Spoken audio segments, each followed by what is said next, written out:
truth. You can't handle the truth. Welcome to Drop Me Off in Nashville with Scottie and Friends. You want to do the intro? Yeah. Okay, do it. Hey, y'all. Welcome to Drop Me Off in Nashville. I got a visitor here with me today. Hey, Ange, how you doing?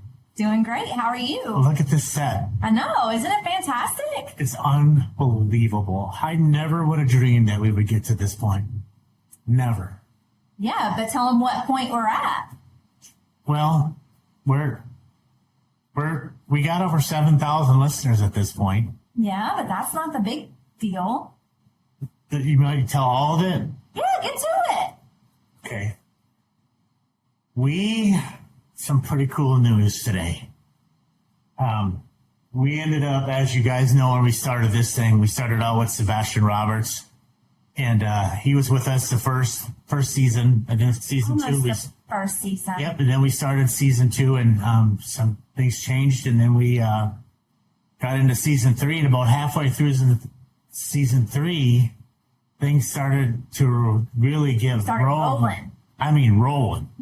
I mean, to have your endless support, and then Mark George, dear friend of mine, in this wonderful restaurant that we're in called Muck Eyes here in Newport Richie on Lemon Street. The guitar bar. The pizzeria and guitar bar. I'm going to have him come on in about a half hour.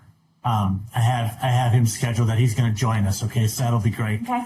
And then the wonderful and amazingly talented Mark Maynor, and everything that he's done with us. As I'm saying this, my body's getting chills. I'm so incredibly grateful for him and his talents, and to get this beautiful setup and to be able to record at my friend Mark Eyes bar with Mark George, and to have Maynor taking care of us and telling us when we do things right and do things wrong and guiding us in his professionalism has been wonderful.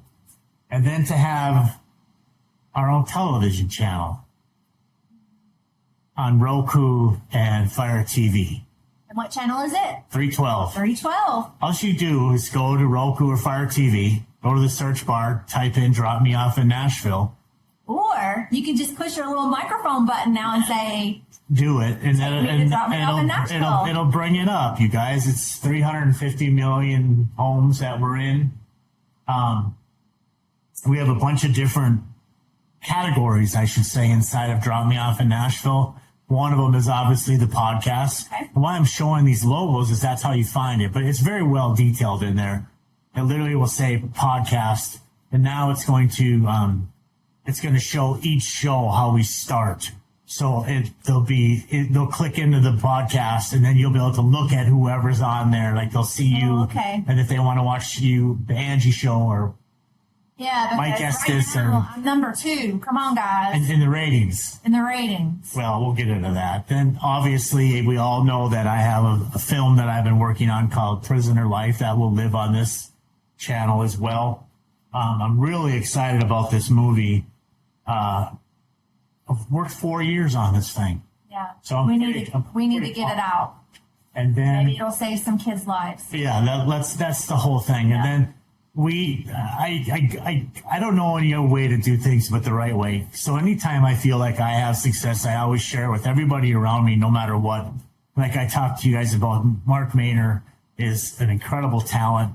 Anybody in the podcast world, listen, I'm just a schmuck. I'm a stupid music manager who was in the right place at the right time, and Stephen Wrench changed my life for me. It gave me a career to get to work with legends and lyrics and every artist you can possibly imagine in Nashville, and the blessing of sitting in my hero Charlie Pride's home and visiting with him and holding hands with Loretta Lynn at the Ryman Auditorium.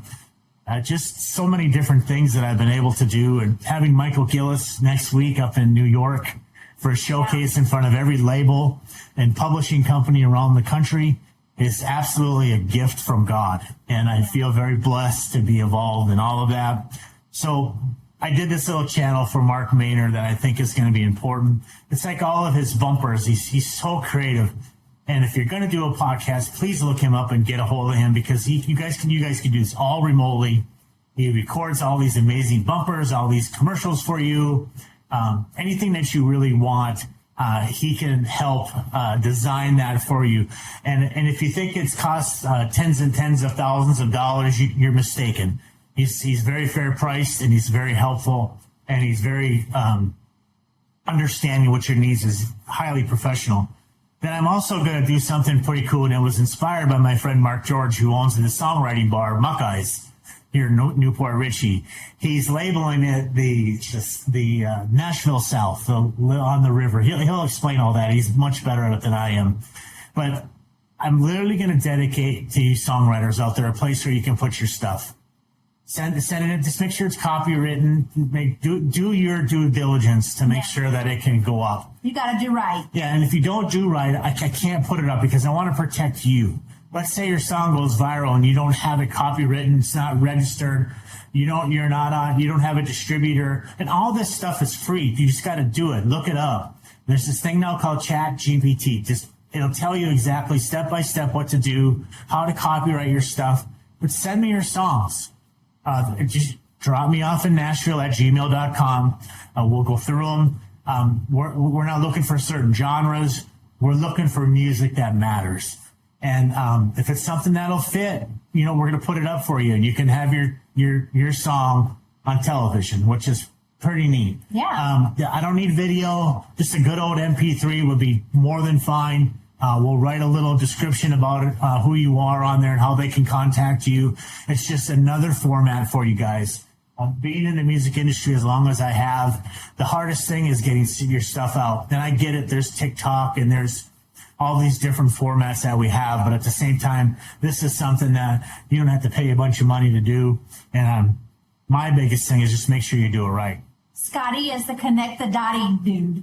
Yeah, all the industry people, including Mike Estes, who I had on a couple weeks ago. He's from Leonard Skinner. He told me, he goes, that's one of your biggest qualities. He goes, you're a hell of a great guy, and you're really good at your job, and you connect the dots very well.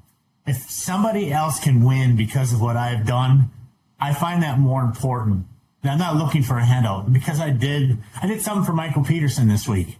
Drink, Swear, Steal, and Lie, Here to Eternity. We had a guy that has a song that is going out for some commercial work. And it's for a liquor brand that I can't talk about yet. But right away I thought Michael Peterson, because Michael had that big song, Drink, Swear, Steal, and Lie. I mean, everybody heard that country song. So I called Michael on the phone. I said, hey, Mike, would you be willing to do this? And now a week later, Michael's signed. We're going to cut it in Nashville. The guy who wrote the song is about as thrilled as he could ever be. Yeah, of course. I mean, who can you? There's nobody better than to pick but Michael Peterson. I'll tell you, he's a class act from day one to day 100. I met him at Legends and Lyrics, and we were going to have him on the show, actually, and some things changed with programming and blah, blah, blah. It had nothing to do with Michael, but Michael's been a friend for probably 10 years. And I can't say enough about him. But anyway, we also are doing a reality show. And that reality show has gotten more wheels than we know how to handle. Tom Proctor is a friend of my friend Stephen Wrench, works with CBS. He's an actor in over 150 films. I thought it was only 50 because that's all I could find on IMDb or whatever it's called. And he laughed. He goes, no, it's about 150. And he is so incredibly well connected.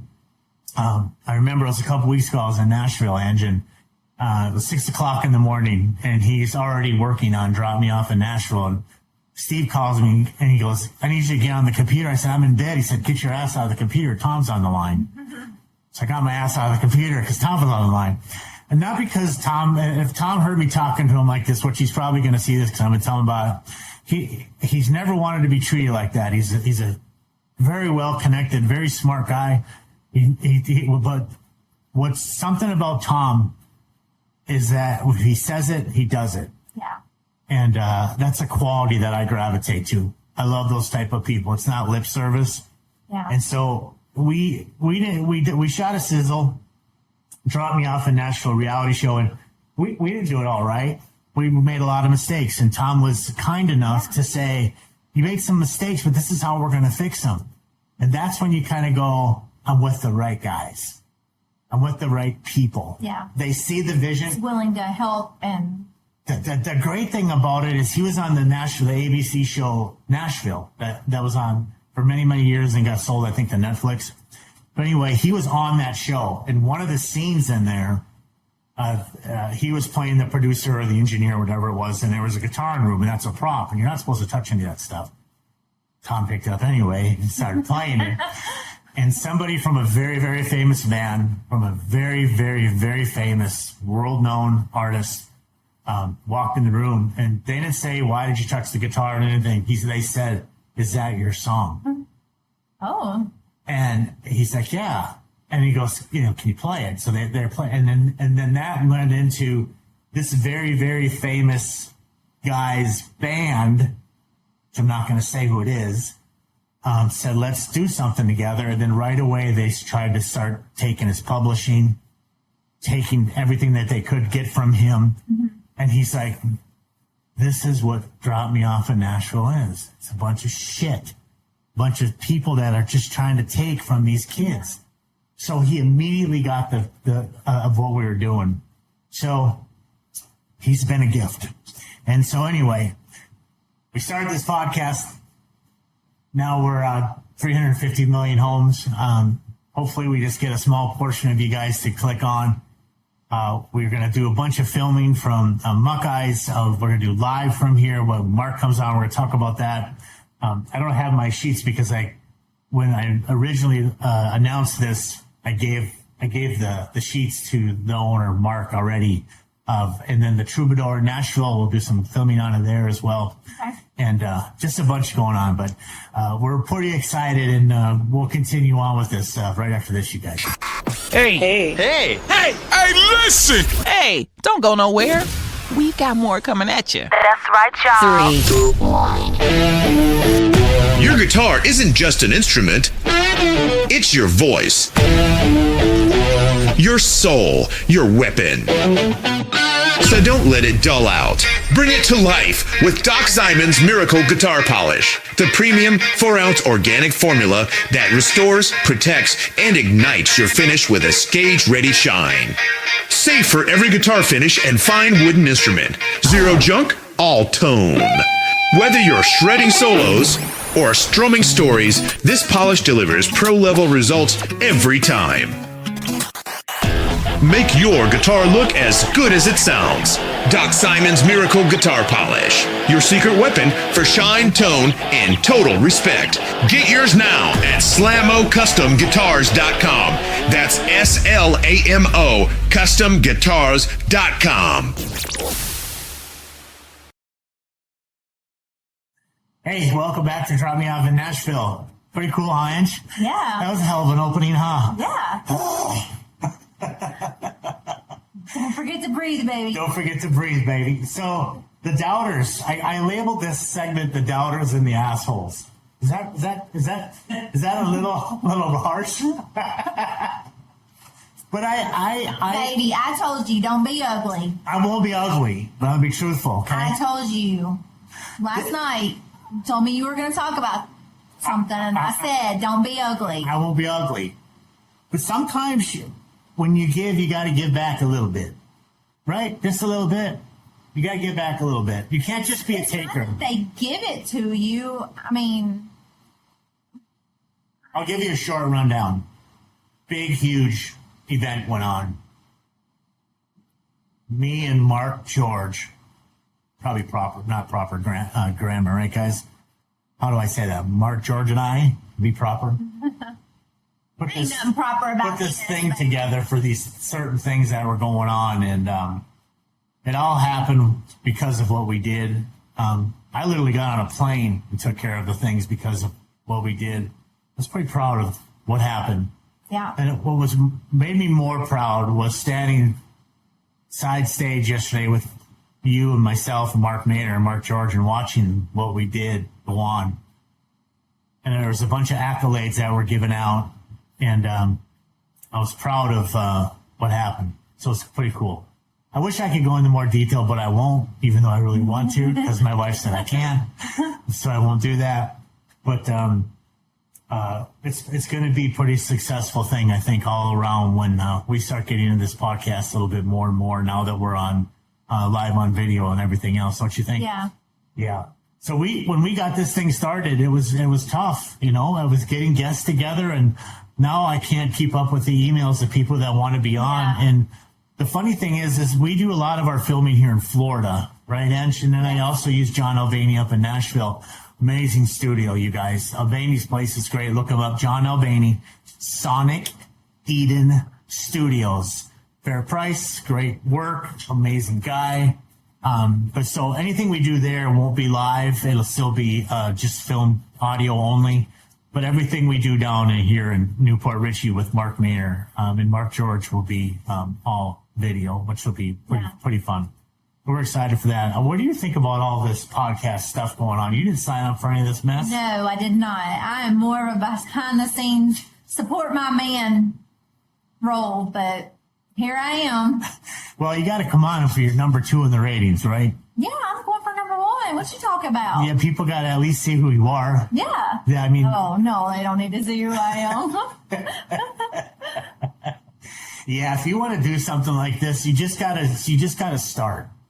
And then do it yourself. Don't depend on anybody else.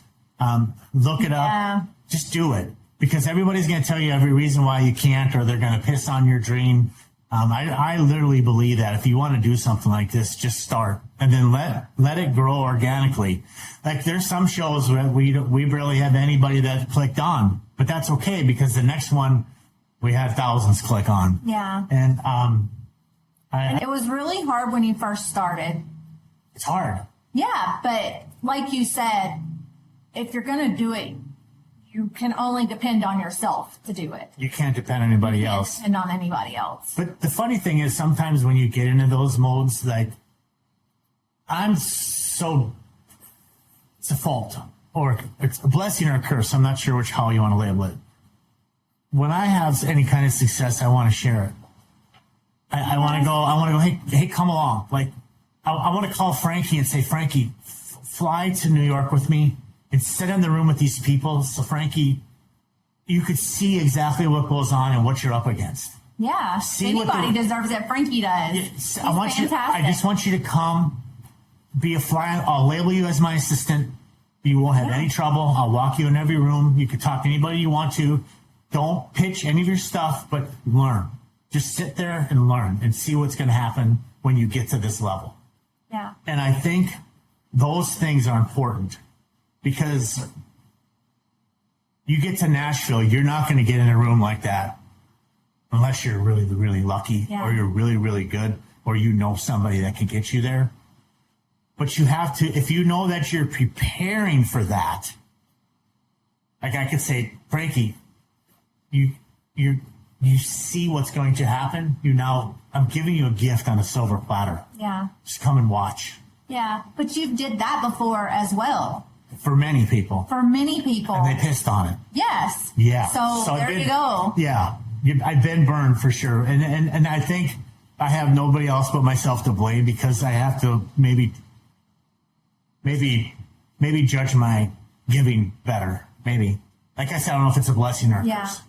I'm just waiting on that karma to come back around, baby. I think it's come back around in more ways than that we're probably noticing. Yeah, I'm sure. You know what I mean? For Tom Parker to get involved, like I said, for the Roku and Fire TV to say yes, and then for me to give the deliverables the way I am, but more importantly, the structure of what's going on with Prison and Life and the reality show, live from Muckeyes, live from the Troubadour.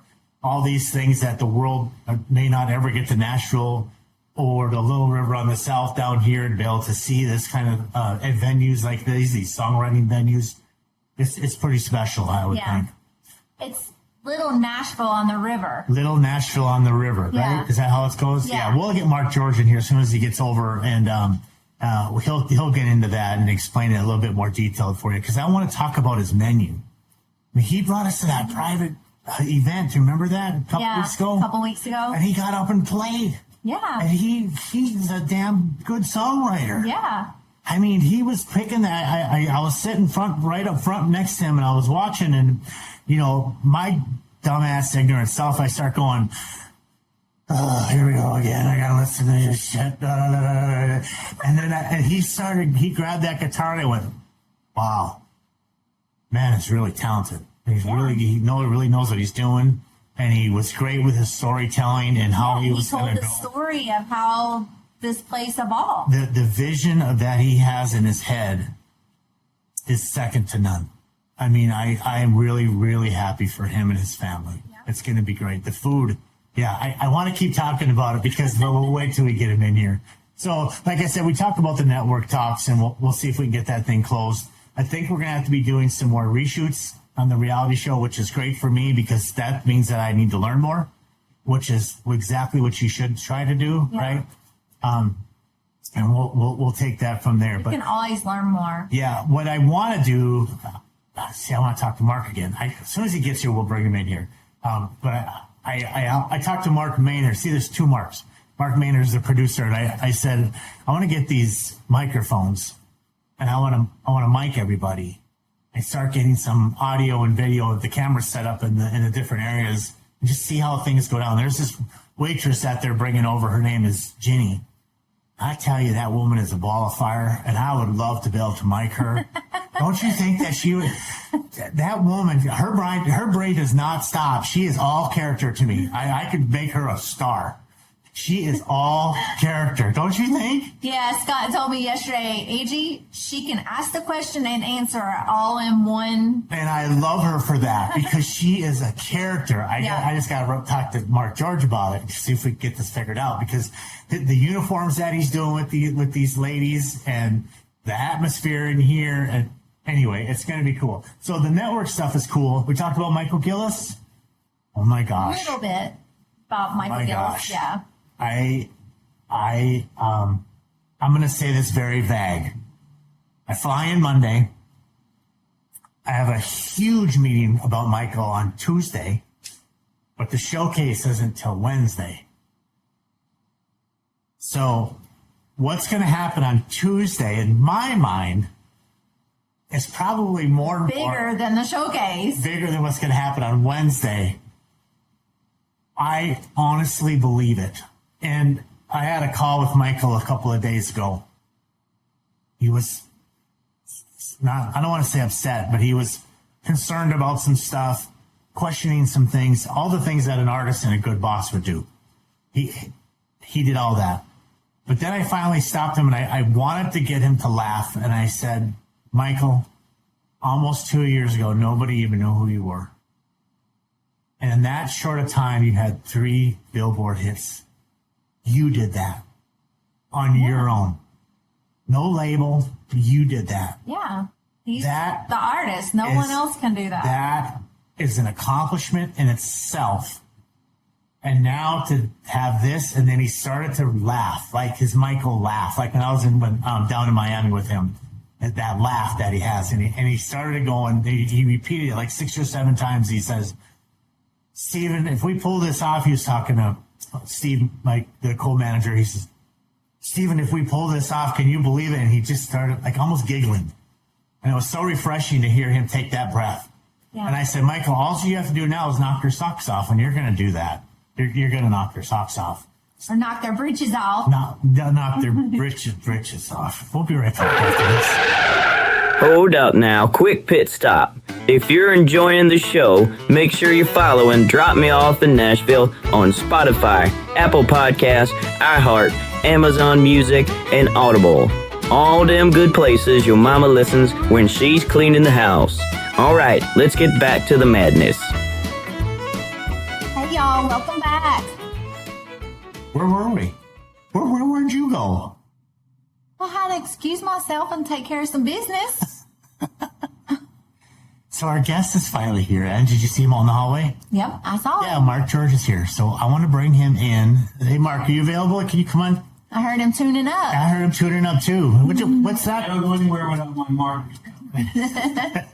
How you doing? Hey, Mark. Fantastic. Martin Guitars, did you hear that? We're going to promote you. That's a hell of a guitar, man. That thing is polished. What do you got on there, thing? Oh, well, that's Doc Simon's polish. That's my Doc Simon's? Doc Simon's, yeah. That's polish. That stuff is incredible. It is. It smells good, too. It's like all organic, right? It is.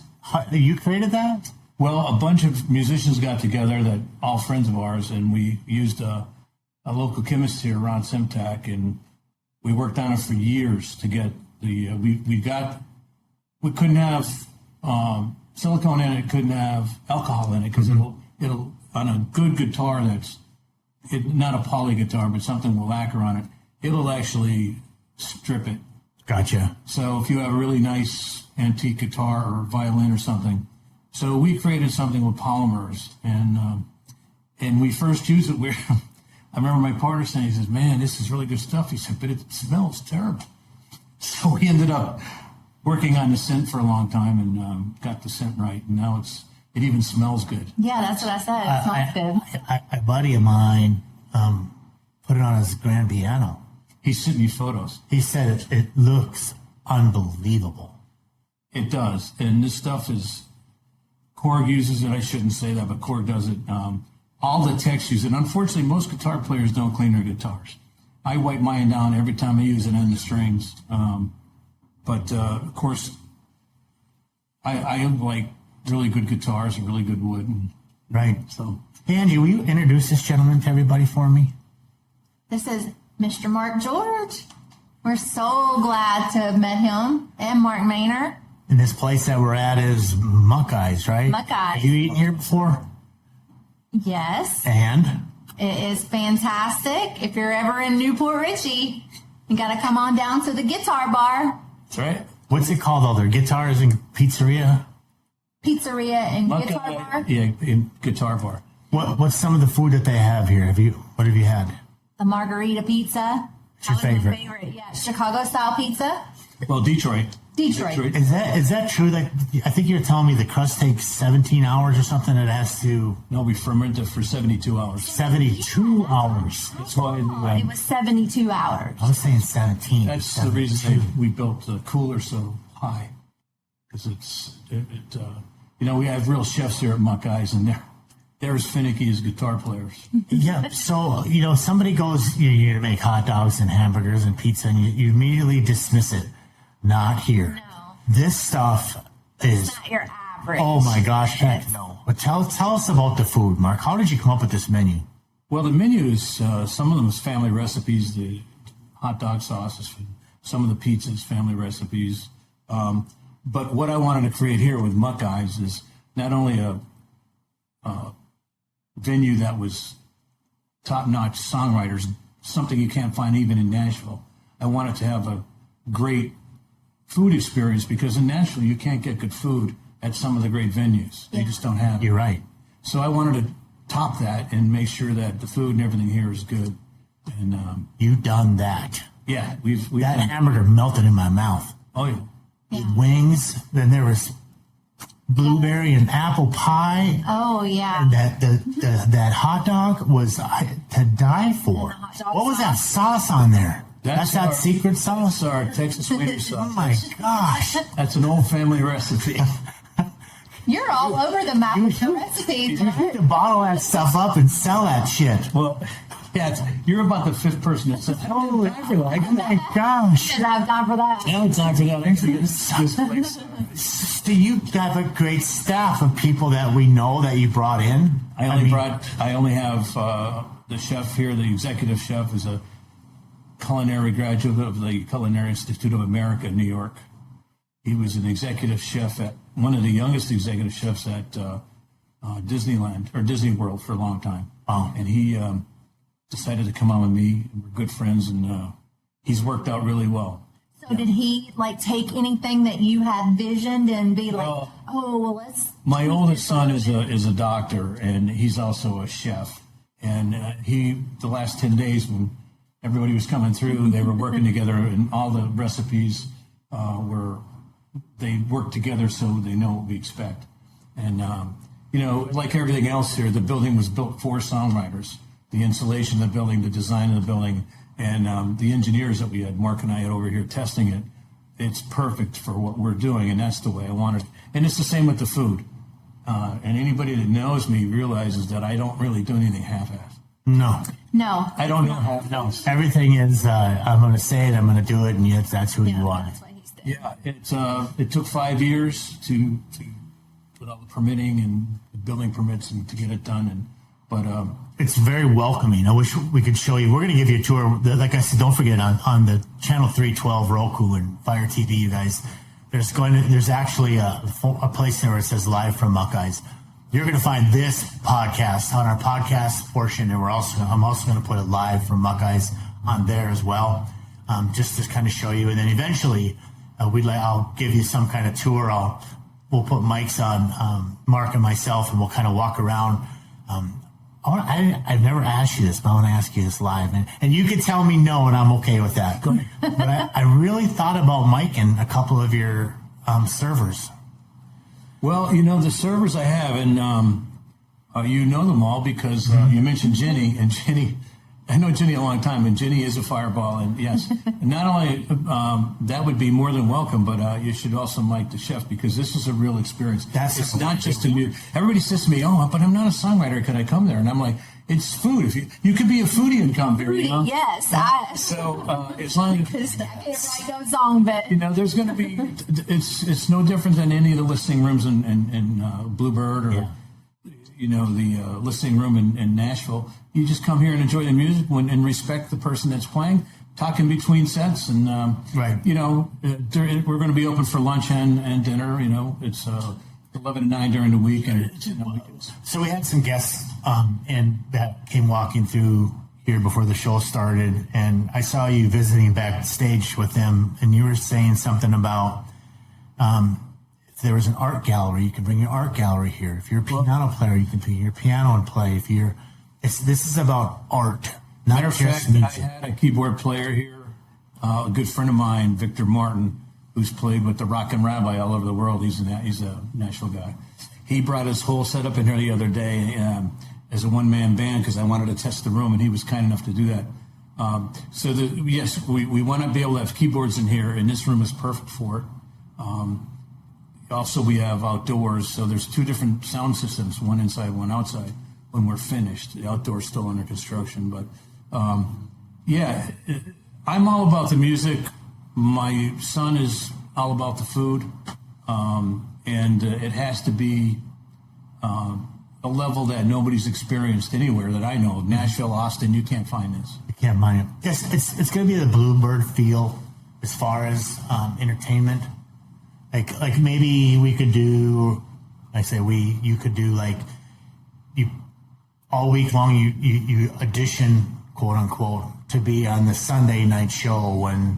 Right. On Sundays, we're going to do very similar to what Bluebird does. We're going to have professional songwriters or semi-professional that really want to try to get something, and they can come here between 6 and 9, hosted by someone like yourself or someone from Nashville, either live or via television, where they can present their songs, and some folks may get lucky. Yeah, I love finding talent in the weirdest places because that's when they appreciate it.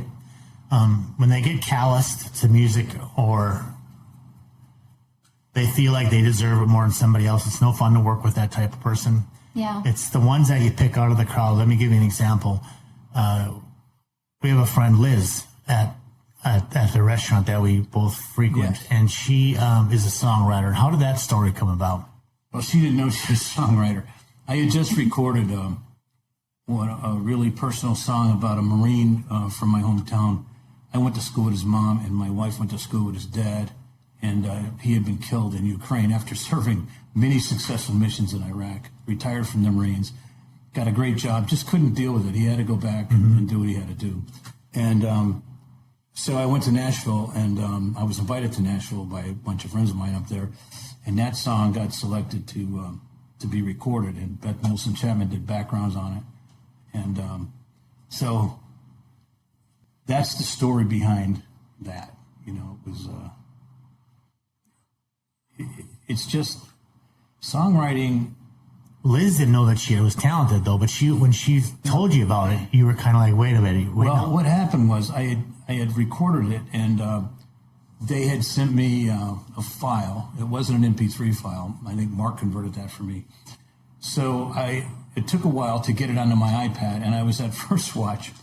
I had not ever met her before or known her. I might have had her wait on me, but I didn't really know her. Yeah. And I had forgotten my headset, so I was listening to it I'm sitting in the station in with a couple of young guys, and these two young guys, and I'm actually watching. Don't you see how they're kind of like almost like nervous, like you want to say? Yeah, well, I'm sitting with these two young guys, and they're like, "Oh yeah, that's got to trap over there," you know. That's, and I'm like, So, Oh, yeah. Okay. and there's I think it was Sean Camp in there doing two pina coladas, okay, which he wrote for Garth. and very talented guy, and he's playing. And these guys are telling me how tough it is during the break, you know. And I said, listen, and I'm a little bit older than they are, a lot older than they are. And I said, look, kid, I have had the shit kicked out of me by the best. Nashville doesn't bother me at all. And he's kind of looking at me like, this guy's nuts. What about that, Angie? What advice do you give him? Kick back. Well, Put your big boy britches on. Put your big boy britches on and kick back. So you're up in Nashville, right? Where'd you go? What studio did you go to up there? I was in Ocean Way. Ocean Way? Yeah. And that's where you recorded? Yeah, and I played at the filming station with Verlin Thompson. It's his place. Sure. And that's where, you know, I discovered that people liked what I was doing. But I'm not. I don't do what everybody else does in Nashville. Oh. Because you know, I met a lot of good friends there. A lot of them from outside the country, and that are real, you know, really people with albums out now, and they really became good friends. And we meet in Nashville quite often, and they'll call each other, and I'll say, listen, I've already emailed them, when you're coming through Florida, come to my place and play, you know. Sure. So I have been up there, and my stuff is really liked by the songwriters. I'm thinking, well, that's good, you know. Remember, I was a pilot. I have a lot of respect for the kids that are out there beating and never getting a chance, but you know, I didn't do that. I didn't have to do it because I was fine, but that doesn't mean you're not a songwriter. And Verlin Thompson told me that. When I was leaving that night, I said to him, Verlin, I'm not really a songwriter. I'm a pilot. He said, no. He said, and he put me in the chest. He said, it's in there. He said, you're a songwriter. Right. So that's those moments that you remember. I remember I was with Toby Keith one time walking out of a stage at a private party, and I said something to him, and he grabbed me by the back of the neck, kind of squeezed, and just said, it's one of the nicest things I've ever heard, you know. It kind of resonates with you when they almost not like touch you, but almost like you could tell that they want to get their point across to you. So I think that's probably what Verlin was doing that day. Yeah, and that's Verlin was a big help to me. He taught me. I always encourage people to go to Nashville because, you know, there's so much talent and knowledge there. Verlin listened to one of my songs and he said, you know, did you ever think about doing it this way? And I said, no, I never have. And he said, why don't you try that? And let me tell you, and he wanted me to talk a verse and then sing a verse and then talk a verse and sing. I'd never done that. Mm-hmm. If you've never done that and try to play the guitar at the same time, it's very difficult. Very, very difficult. And so... And when you hear them in songs, that's many, many takes to get that right. And the timing has to be right on. Well, that song I laid down with Mark, that's going to be on the Real Raw Americana album. I laid that down and he captured exactly what I want. You had an incident or not an incident, but an experience with one of the writers who wrote for Garth, Two Pina Coladas, was it? Yeah. How'd that go down? You're in some... I was in the Station Inn. Station Inn. And he was... That's the beautiful part about the Station Inn. And that's kind of like this place, you know. You never know who's going to walk in because I know a lot of people from Nashville. But Sean Camp walks in with a keyboard player from Vince Gill's band. Mm-hmm. And love Vince Gill. Oh, I do. Number one guy in Nashville, if you ask me. Oh, yeah. I think there's so many good people, but I love Vince, too. He also was a Martin guitar guy. But anyway... Martin. Vince, they get up and they start playing. It's Sean Camp on a Martin guitar, and it's the keyboard player and a snare drum. Matter of fact, I have a video of it on my phone. And they go into these renditions, and it was just for 45 minutes. Unbelievable. And that's why people really know to go to Nashville and go to the Station Inn, the Commodore Inn, Basement East, the Listening Room, places off Broadway where you really, you know, you really see where the music is. Right. So that's what I tell people to do. But as you know, I kind of do my own thing. I don't worry about anybody who likes it. I don't really care. I like it. And I think if I had to tell anybody, that's what you need to do. Yeah. It's funny when you run into some of the kids though up there, right? They might get discouraged when they see things like that, but everybody starts somewhere. You know, I have relatives that are fantastic musicians, and you know, all their lives they got close. They were on the verge and they didn't make it. Now they're 50-some years old and they're angry at the world. And I'm like, dude, what are you angry about? You had a great life. Yeah. Don't, you know, and you know, I learned from Bette Nielsen Chapman that you don't get there unless you really work hard. Because let me tell you, that woman beat me up one day for 11 hours. And she didn't have to. She's doing you a favor. She was doing me a favor. Yeah. She did me a great favor, but she didn't have to do that. And for someone that's had multiple hits and is a great songwriter herself, you know, she's written hits for Willie Nelson and everybody else. She believed in something, and but I'm thinking, man, this is how you become famous. You got to be out there and do it. Yeah, and those guys that came in and played that little snare drum, and they've done that 1,000 times. Yeah, and not just one time. They just pop up there and come out. I mean, that's very well practiced. The bass player gets up there and plays, but you look back, he's on videos with Vince Gill 25 years ago. Yeah, I can do this. They're just all they. It's funny when I get people that come to my office and they want to be a singer, and if they can sing, it's the first thing I say to them is go see Judy Rodman. She's one of the best vocal coaches in Nashville, and they're almost offended. I could sing. What are you talking about? I'm trying to save you because you're going to burn your voice. You're not going to do it right. You're not going to be quiet when you need to be quiet. You're not going to do the exercise that you need to do. Your instrument is your money. Now, no, there's no other way to say that. No. So if you don't protect your instrument and somebody teaches you how to breathe properly when you're singing because you're not doing it right, you're going to fall out. And now all the people that work for you are going to fall out behind you because now you can't take care of them because you're off on vocal rest. So they actually get mad at me. And then after they go there, if they ever do go there, they'll go there 1 or 2 times when it takes 4 or 5 to really get what Judy's teaching you. And Judy's just a friend. She's not paying me to say any of this, but I would anyway if she wouldn't have to pay me. She's that good. She's written for Leanne Rhymes, #1 song for her. But she, a vocal coach in Nashville, Tennessee, if somebody says go, go. And I think that's probably what Ms. Chapman did for you. She said, you have something, and I want you to hear what I'm teaching you. Oh, yeah. And you didn't take it as an insult. Oh, no. I mean, Angie, if somebody, it's almost like you tell them, what would you tell them if their feelings are hurt? Better put your big boy britches on and go on about your business. There you go. See? When we were recording, Don Henry was second guitar on that because we played two acoustic guitars. And, you know, he's a Hall of Famer, too, in Nashville. And he's over there playing his guitar, and she's actually coming out of the control room and like, you missed the word. You gotta see the word, right? So he looks at me and she's chewing me up. What's it down the other night? And you could tell he's just feeling bad, you know. He's like, and I look over, I said, Don, don't worry about it. I said, I have a lot of ash to chew. I said, and the whole place busted all laughing. And she's like, okay, I'm going back in there. But it's funny though, if you listen to the artists, real artists, you'll heard they enunciate very well. I learned that. You'll hear the T, you'll hear the P. And there's reasons why they say those words over enunciating right now, but you have to do that when you're in a studio. You have to hear those words properly. Well, that's why it's so important to go and hang out with the songwriters. And, you know, they put on events with songwriters, you know, up there.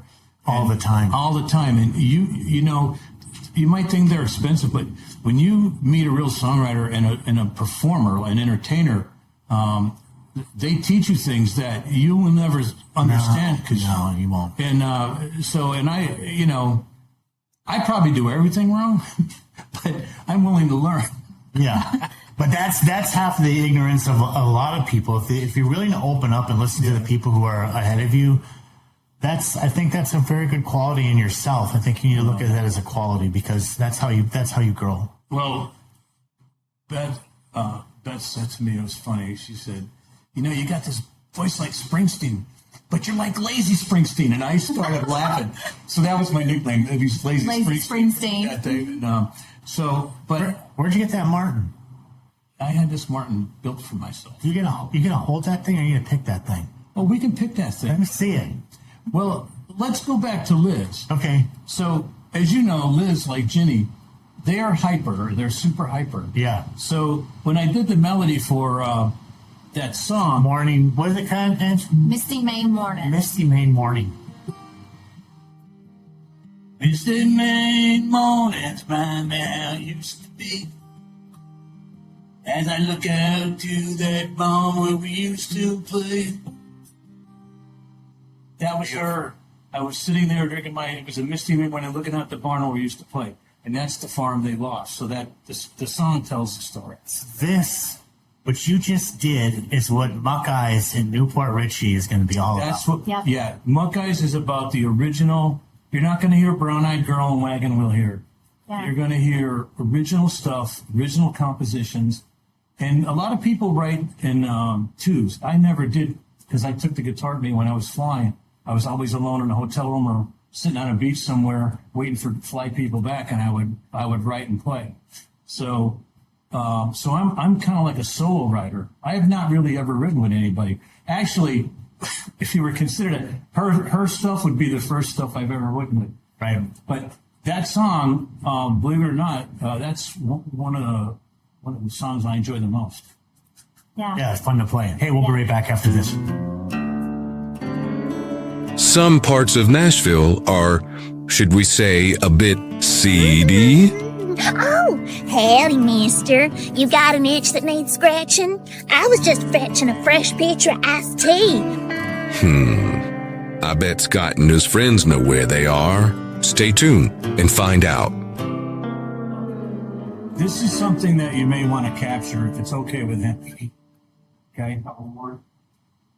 I know Al a long time. Okay? Al is also a pilot. He had been shot down in Vietnam. Oh. He crashed in. You want to be on TV, Al? Well, he crashed in Honduras, broke his back, right? You're a hero. He is a hero. But a couple of years ago, Al's usually around the neighborhood, and I hadn't seen him for about 2 weeks. And his daughter came down with an illness, a bad illness. And,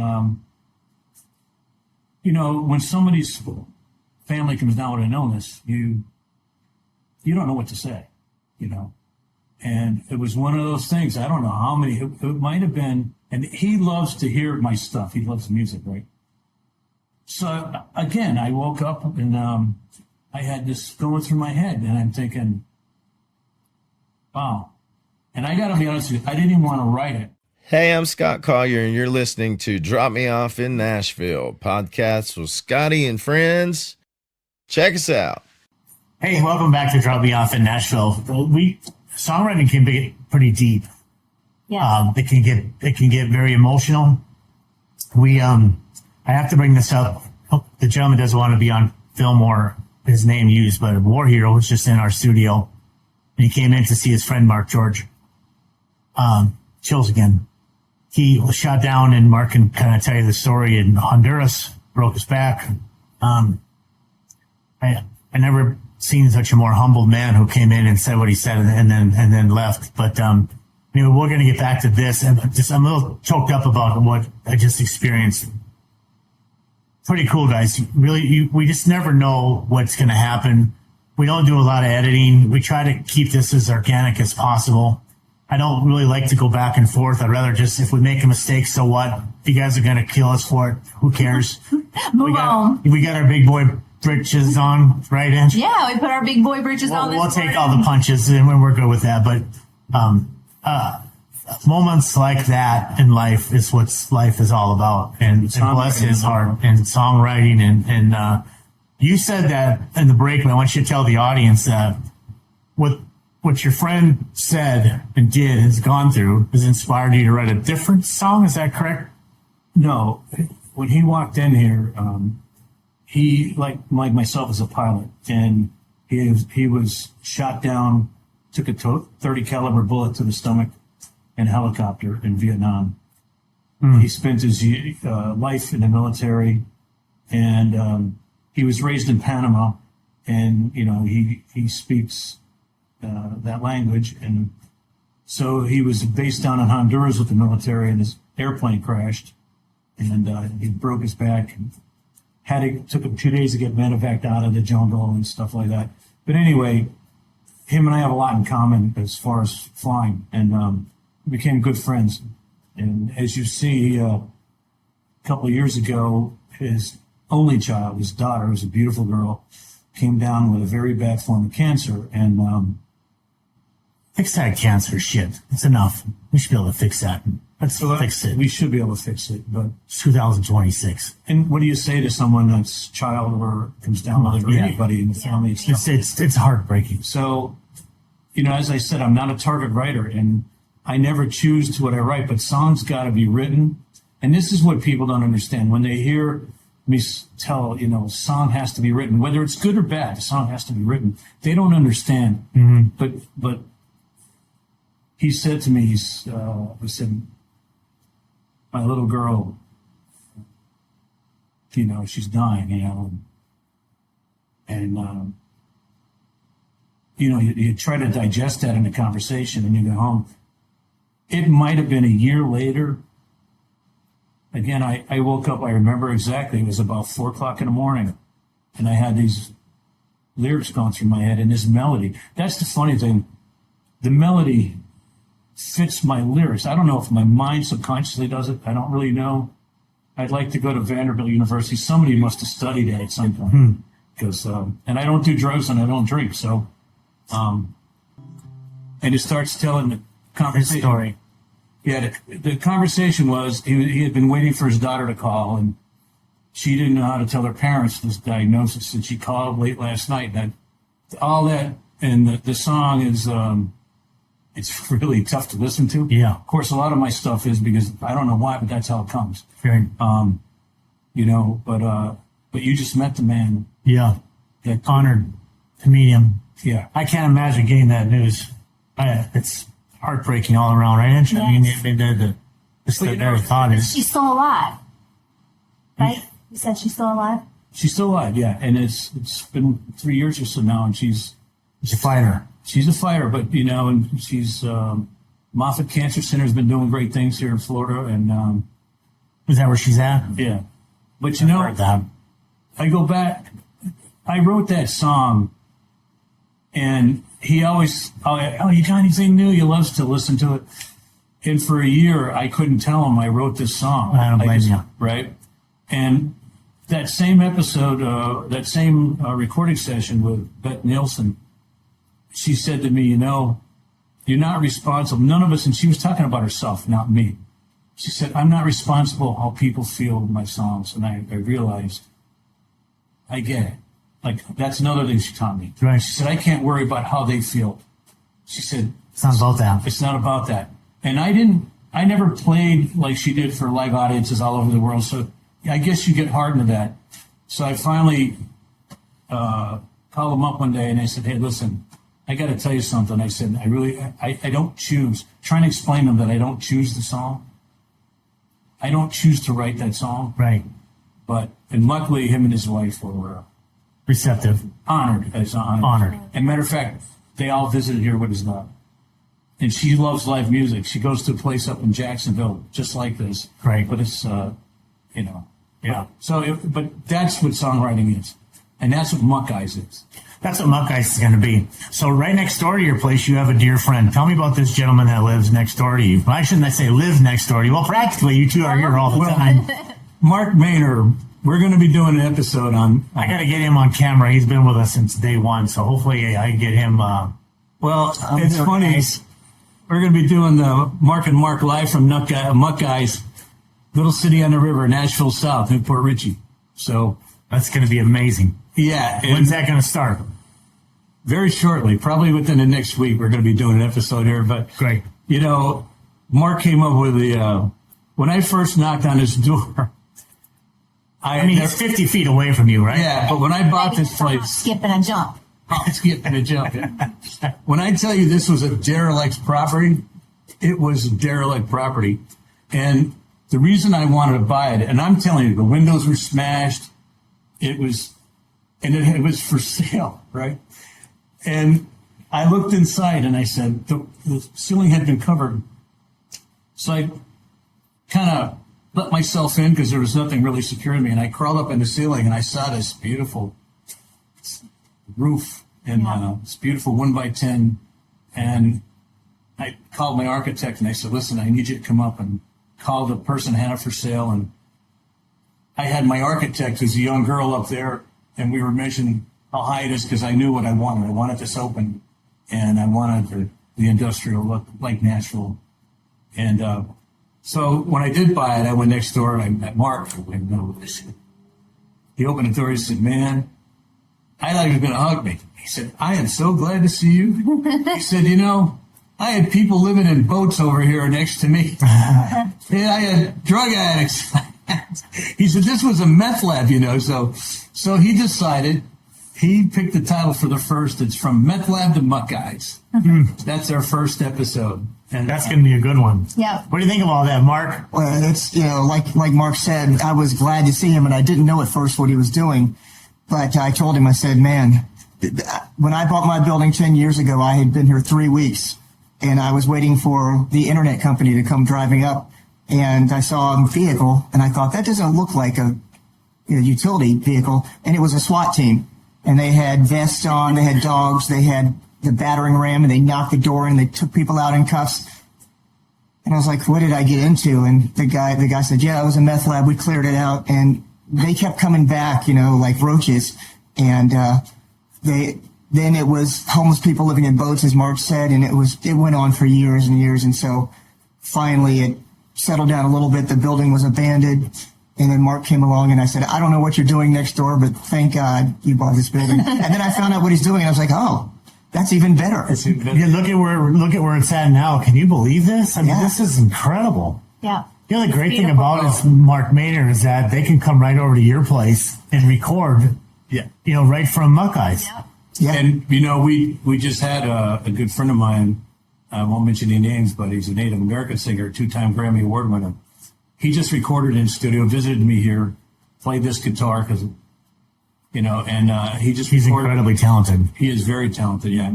And so that's the kind of people that are going to be coming through Muck Eyes, as well as we want the average songwriter to come through because, when I went to Nashville, matter of fact, that song... I tell everybody, Mark, this is a safe space. You don't have to be the best. You don't have to be the worst. None of that matters here. Just come here and try. But you might not think that you're something. Or you might go, somebody might pick up a line and go, Misty Main Mornings, hey, we can work with that line in your song. You want to work with me?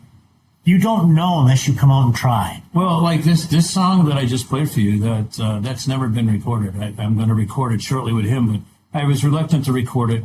And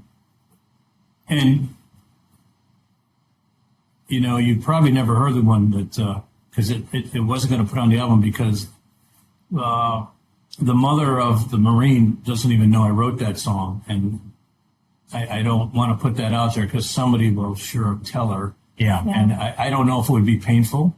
Or, you don't know how people are going to take it. So I haven't released that one, but that song there, when people hear that, they love that song. And that's called All My Reasons for Living Died Today. That's the name of that song. Yeah. Oh. Powerful. Yeah. What's the hours of this establishment? When are we going to be open? Well, we're going to be open every day from 11 to 9. Nice. Saturdays and Sundays, 11 to 10. Unless there's a special event, we'll carry on longer. Wonderful. If we have a special guest, we'll stay open until the guest wants to quit playing. Yeah, because you can. Because it's about the music. It's about the music. And I own the place, and I'll tell the chef, you'll stay until we're done. Yeah. We'll be right back after this. Hey everybody, Willie here. I just ran into Scott and some friends over at Tootsie's Orchid Lounge. So let's raise them up and have a drink. It's a holler and a swaller. Beer. 1, 2, 3, holler! Now 12. Hey, welcome back to Drop Me Off in Nashville. What a great episode, you guys. We made it. So if there's a making it, I think this is where we're at. We started with nothing, and we kind of got something going pretty good here, huh, Ange? Yeah, it's going great. Better than I ever anticipated, expected. Yeah, we got a lot happening in the next month. You know, I remember at the end of 2025, I said, I'm just going to do the movie, the TV show, and the music. Well, the music's done. It's out. Got artists listening. Got a big company jumped on for some sync stuff that we're going to do. We're going to put out for some, see if we can get on some TV and film and that kind of thing. So that'll be pretty cool. And then with Tom Proctor jumping on to help with the TV show, and Mark being so gracious with what they do with us, it seems like things are going pretty good. I'm very excited about it all. Yep. Yeah, it's going great. Thank you for all your support.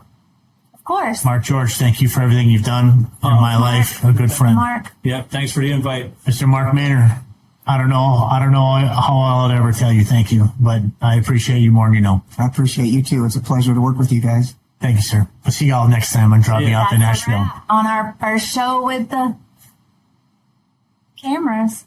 That was it, yeah. Thanks for joining Scottie and Friends. Don't forget to like and subscribe to join the Drop Me Off in Nashville family. Engineering and production provided by Podcast Production Music. Well, Nashville, can't thank you enough for all the time. Y'all come back now. Here?